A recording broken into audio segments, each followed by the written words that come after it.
Friends, and welcome to FM On Demand with Tara Fitzpatrick.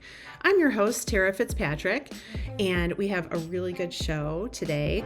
We've got Kern Halls. He is the founder and owner of Ingenious Culinary Concepts, and I started calling him the cafeteria whisperer. I don't know if I'm the first one to come up with that phrase, but that's what he does. He and his team come to school cafeterias and just completely do some incredible before and afters.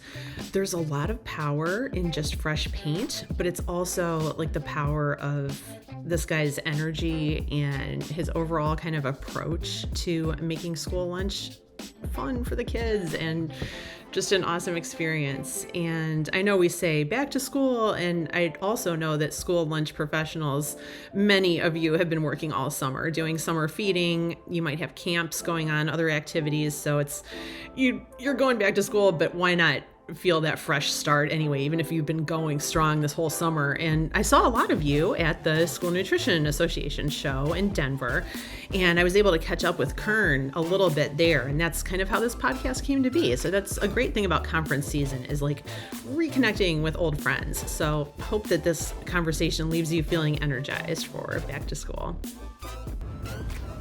Rich Products' top-of-the-class K-12 portfolio offers versatile, easy-to-complete products your staff and students will love. Our no-proof bread and roll dough and fresh and ready oven-rising sheeted pizza dough delivers speed, scratch simplicity, and wholesome deliciousness to menu a multitude of kid-approved meals. Rich's K-12, fueling the future. Visit richesK12.com to learn more. Welcome, Kern.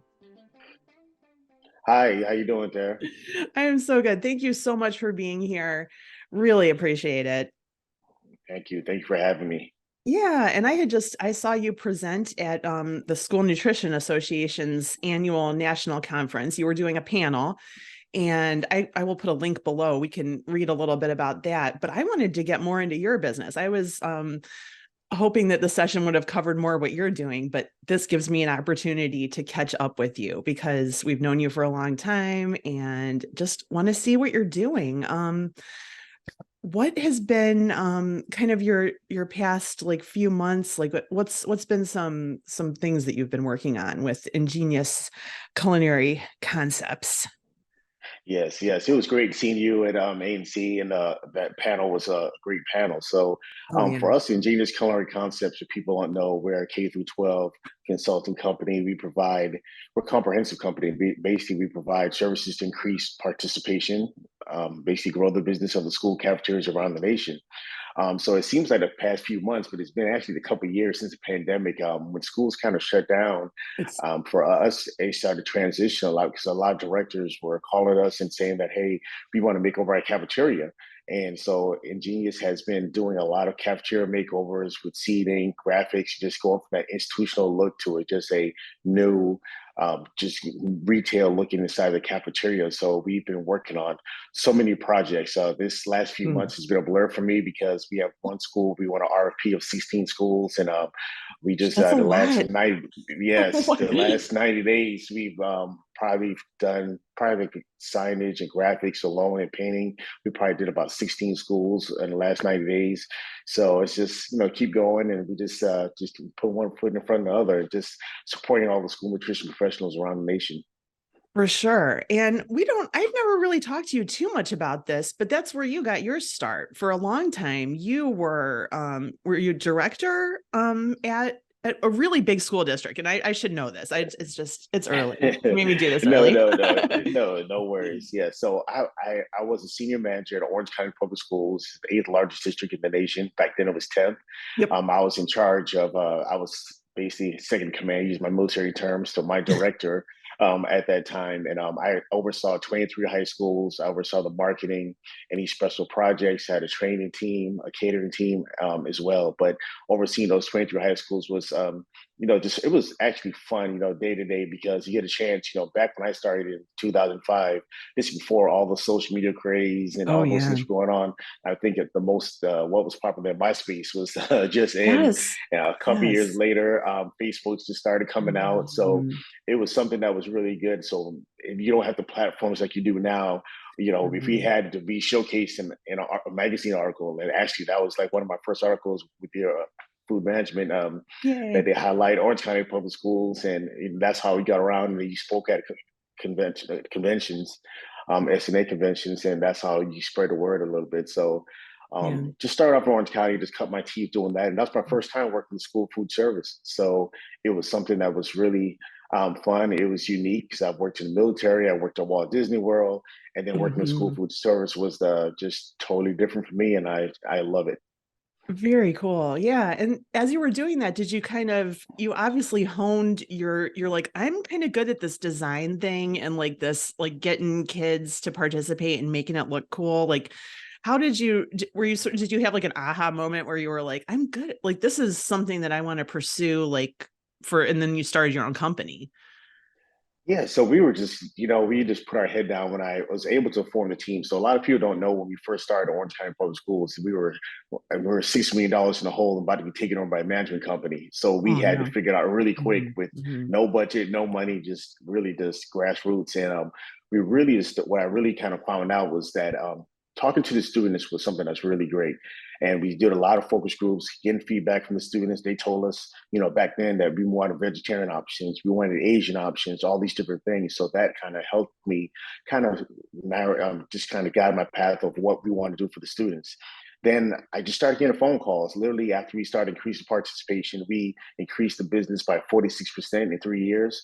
And so people were calling and directors and manufacturers saying, "How are you doing this? How are you doing this?" And just listen to the students. Then I had that moment like, hold on a second, this is something that probably I could love doing. And I was already getting the phone calls already from directors Right. all across the country. And I just love going out and sharing our story of how we can get more students to eat. So growing up, I was a free lunch kid. And so this was something that I could Yeah. impact and just do some good at the same time. So Mhm. in 2013, I decided to leave and form Ingenious Culinary Concepts. And now we support school districts around the nation and some U.S. territories. I love that story because people were coming to you for the service that you knew that you could provide like nobody else. And then it kind of organically happened from there. What a Yes. cool way to kind of get into this. So you've been doing it for a while. This is really, and I guess I knew that, but it's like when looking back, it's like, wow, you have accomplished some amazing stuff. And when this podcast comes out, people are going to be getting into the back to school mode already. It's getting to be August, and in my house with my daughter, I'm not allowed to say the S word, school, because she's still enjoying her vacation. But it's like, is summer a good time for, like, do you feel like people are sometimes like, they're like, this is a good time to refresh, like it's a slow time, like do people try to schedule you more in the summer? So, the odd as it is that everyone thinks like a lot of schools are slow during the summer, and that's like the busiest time. That's It true. is like There's it's a summer madhouse. feeding. Yeah, you're right. Yeah, not just that. Hmm. Just it's summer feeding, but you're getting ready for the new school year. So Yeah. staff has been off. You got to fire back up your equipment. You got to get everything going, get food orders in. Hmm. Make sure all the bids were organized, and it's always been busy. So Yeah. what we do is our company. We ask our clients that if we can do it. We've been really efficient. We've worked through the process for years now. That we can come in at the last lunch shift on Friday. We Hmm. can, we paint the school the weekend before. That next weekend, we'll come in at the last lunch shift, put up the graphics, put the new furniture in, and just time it right so we don't wait till the summer because the summer is just, everyone's doing projects. They have equipment going in, serving lines, a lot of things are going on. So we have been efficient to work over different breaks, so whether it be a Thanksgiving break, Christmas, spring break, those and other weekends. So that's how we are able to be more efficient. Gotcha. So, what would you say are some design trends that you have been sort of experiencing, putting into place? What do you think is new and cool out there? So for us, we it all depends, So our process is we talk to the students, then we of course talk to the school food service director. The principal usually gets involved a little bit to see what's going on, but we listen Mm. to the students, and then we typically do around school spirit with some nutrition messages in there. So we don't make it overwhelming like a big old piece of broccoli or on the wall, but we just say, this It's eat not in smart, your face. be active. Yeah, it's kind of stealth marketing. So Mhm. that's what we do just to get them to come into the cafeteria and just be in awe. So we Yeah. have some projects that we're doing right now that the students come back on. I want to release August 2nd, and they're going to walk into the cafeteria saying like, "Oh my gosh, this is totally different, refresh, new." So they're always amazed. And the funniest thing, if you ever get a chance to go to the schools, I want you to come out here when they kind of reveal they have to get new seating, right? Because students are just used to, creatures habits like we all are. They have their own little Mhm. pods where they sit at, and so when you Mhm. come to new seating, they have to choose new seats. And so typically, especially the high schools, Oh. it's just a hoot just looking at them scramble and see, look, I want the Uh, booth, and my group or people are going to they're be here at like, the booth or the we seat. don't know what the cool table is anymore. How are we gonna figure this out? Yeah, exactly. So then when you see That's the cool. That's logos on the good. That's table, it's like, yeah, shake things up for sure. exactly. So you'll see the logos on the table, using the school mottos, so you're tying the education Oh, aspect into some of our graphics and just really something that's like evergreen. So you're not yeah. have to change it out. It's not going to be dated. It's going to be something that can be in the school for the next 20 years and still look like it's brand new. That's cool. And that's hard to do because like with design, it's weird how quickly sometimes things can look dated or the things that we thought were so cool and then things come back. So it's I feel like in some schools they might have like an 80s look that's like really like, wow, this is so retro. It's like, Yeah, what? have those neon lights and all that It's stuff on there. Yeah, it starts it's dating just it. it's just original for sure. And what's a favorite like project of yours that you've really kind of took it like to a whole new level that you've done recently? Like kind of not a full case study, but tell us a little bit about like just a little project that you loved. So one of my projects that I love, it's an oldie that I have done it. Is I did it about 2018, 19. It was because it had such an impact right away. So the school it was a high school. It was built in 1940s. When we Hmm. started working in school, it had asbestos, it had everything. So it was over a summer, thank Oh yeah, God. because you So have to you deal with stuff like that too. Like, I mean, there's probably asbestos everywhere. Oh man. yeah, when we started Yeah. working with the contractors to really knock walls down, so this one we had to because they had two serving lines. Mhm. And I gave my operational experience. I said, look, if you made five serving lines, you can get the students through faster. So we went ahead and added additional serving lines. You knocked out a wall, and this was a whole big project. But we noticed that when the students came back the next year, didn't change the menu. Participation, the business grew. 25% for breakfast and then another 35% at lunch. And we didn't Whoa. change anything on their menu. So they had Wow. big increases on sales because it's more efficient. So I go back to put my Walt Disney World hat on. You got to get the guests to the park as quickly as possible and just be efficient. So I Hmm. use that same strategies when I'm giving, consultant advice to district directors. So we make sure that we can hit the mark, get students to the line. So I need to know enrollment, how many lunch shifts, working with the principal to see if we can add additional lunch shifts so we Hmm. get the students fed and they can perform better in class. That's what it's all about, honestly. Like school, just getting the kids fed. That's why the people are so nice to work with too. And I can see just from the way that you interact with people, I feel like when you come into a school, it's like not to fear, Kern is here. Like it seems you have really good people skills. So I wonder if you could talk a little bit Thank about that. you. How do you put people at ease? Because it can be a little bit like you don't want to come in there like a makeover crew, like a reality show, like, oh, this is horrible, like how do you kind of like come across so well, I guess is my question. Well, thank you, thank you. I really just talked to the director. So at first, when I speak to the director, they know that I've been in their shoes. I've worked inside the school district. So when I talk to them, Right, that's number right. one, first thing that puts them at ease. And then we take it slow. So if I don't go to a school district and say like, hey, let's do over all 10 of your schools at the first time. At first I said, let's do a pilot project. Let's start small in one school. Let's make it, take small little chunks out of it, and let's just get graphics done. And then once they feel comfortable with the process and let them know what's going on, because those directors, they're really hands-on. They want to know what's going on. They're Yeah, usually the right, ones sure. controlling the projects. So now to give Mhm. control to an outside person, with their baby saying like, hey, take care of this. And I have to build the trust with them, Yep. and the credibility with them. And once I do that, I just, it's just something natural. I've been working with people just to make sure that we are at ease and we can have that conversation about what actually works well inside the school. For sure, definitely. And it sounds like the military background and the Disney background combined in this amazing way for you, you know? Yeah, and it was great because I have a culinary background, so I was a culinary specialist in the military. Of Right. course, working at restaurants at Walt Disney World and working with the students. So I take that same level of service. When I was in the military, I had to do meals for dignitaries, a lot of different folks like that. So those skills just kind of came naturally to me, and I had Hmm. a chance to do it. And that same thing I brought over to school food service, school nutrition, is that we just had a chance to talk to those students, and we just made sure that they were heard. And that's the biggest thing. You want to make sure they were heard, and we Hmm. just implemented things that we said we're going to do. For sure. Do you think that or how often, I guess, how often do you kind of jump into the menu aspect of it too? Because on that one you mentioned you didn't change the menu but increase participation so much just from the design and the look and feel. How often do you get into the menu and say like, boy, this really we could zhuzh this up a little bit? Like, what do you think? Yeah, so I usually right now, at first, we first started a company, we're heavily into the menu and getting things changed and looking at Okay. different options. So now, as an operations person, I look at the whole menu, and I look at, sometimes I give advice to the director or the menu planner, and I said, okay, here are some things that I see are trends for working across the country. What I see from articles that you all Mhm. publish, I get to see a lot of different trends, and it's just something that's really great. And then I bring that up to the to the person that's working and doing the menu, and they take the suggestions and they see like, oh, thank you, Karen, that worked real well. So we sit down sometimes, as just an added value service that we have to our clients.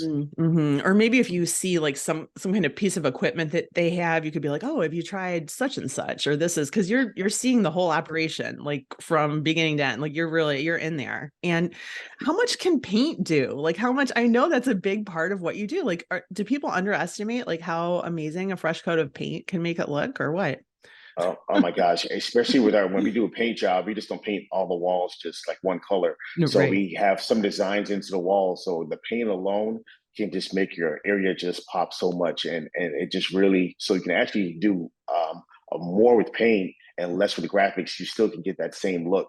And so we don't try to do overkill with a whole bunch of graphics everywhere. We look for statement pieces that are, Hmm. like I said, that are evergreen inside of the Yeah. schools. And we bring that to the director, and kind of backing up a little bit when you were talking Mhm. about different trends and equipment. So Oh what yeah. we're seeing now is that I'm actually flying out this morning, go to a client in Idaho.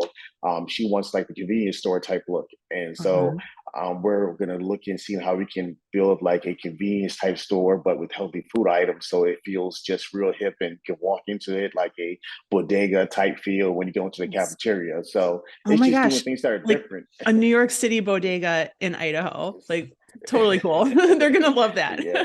Yes, Because we're working on one. you don't get to go to that, I don't think, when you're in Idaho. Exactly. So we're working to one in Idaho and working on another one in South Carolina, just to give a different look instead of Oh, that traditional summer line. We're just going to give it a different look. Even with our milk boxes, we oh. recommend just reaching coolers. So we have Mhm. air merchandisers that keep the milk and the beverages cold, and they can have grab some items out of there as well. So just switch and look up a little bit. Yeah, yeah, definitely. And I wanted to see if there any other things that you wanted to highlight, or things that are coming up. You travel so much, like you really, as you said, you're leaving today, and I'm so grateful that you took this time, because when I travel, I'm just like, oh, I can't do anything that day. But here you are. Oh, you're a can-do person. I wanted to see what are some other things that you wanted to highlight. So yeah, traveling is understatement. So I'm going on a 9 day run right now. So 9 day run out. I Sure. have my suitcase packed, and I start head towards the West Coast and work my way back to the East Coast. A lot of back to school trainings going on. So I'm doing a lot of keynote speaking. So that's one of the things I do as well. Keynoting a lot of back to Right. school, convocations and things like that. So it's been working, working real well for us, and we've been having fun. So I get a chance to see Mm. hundreds and hundreds of different staff members, at their back to schools, get to take pictures with them and hang out and just motivate them to do their best to make sure we can keep serving the students in school nutrition. Yeah, I really like the way that positive messaging and a positive attitude is really kind of baked into your company. And I think people respond to that. I mean, people love it. So you're rocking it, I think. Yes, thank you. Thank you so much. It's so important, especially nowadays, people just coming out of the pandemic and just everything right now is just, people are a lot down, either it's mentally, physically. I So I just know. try to spread the message and just try to give people hope and encourage them, just let them know just Yes. to keep pushing forward. Some directors are just frustrated, Yeah. um, you know, Yeah. processes and just red tape, and they're just doing their best and just short staff. And so some of my clients, Mhm. they're working in the kitchen, then come back and have to do paperwork, Yeah. and they're trying to work through that whole process. So it's getting better and just keeping them encouraged. Yeah, yeah, it's such an important thing to do, and we're so proud of you for doing it, and we are gonna continue to check in with you and support you. So thank you so much for being here today, and safe travels for the rest of your 9-day run. Thank you so much. I appreciate it. It's always a pleasure talking to you. Rich Products' top of the class K-12 portfolio offers versatile, easy to complete products your staff and students will love. Our no-proof bread and roll dough and fresh and ready oven-rising sheeted pizza dough delivers speed, scratch simplicity, and wholesome deliciousness to menu a multitude of kid-approved meals. Rich's K-12, fueling the future. Visit richesK12.com to learn more.